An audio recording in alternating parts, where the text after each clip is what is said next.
May mga malalaswang post ka ba na nakikita sa newsfeed ng iyong Facebook account? Yan din ang problema ni Boss Chantal Santiago.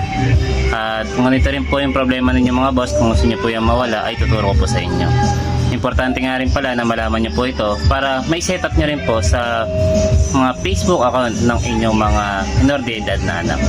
Ngayon, kung gusto niyo na pong malaman kung paano po yan, panoorin niyo po ito at sana po ay makatulong sa inyo. Open niyo lang po yung inyong mga Facebook account at pagkatapos, pinutin niyo naman po yung menu sa gilid.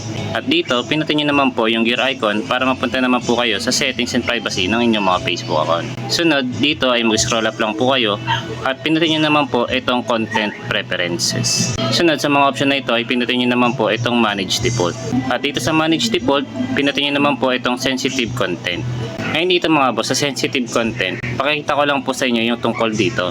Pinutin lang po natin itong get more info. At dito ay mababasa nyo mga boss yung about sa sexually suggestive content and then yung certain violence or graphic content. Isa po yan sa nilalaman ng sensitive content. Ngayon, iba ko na lang po.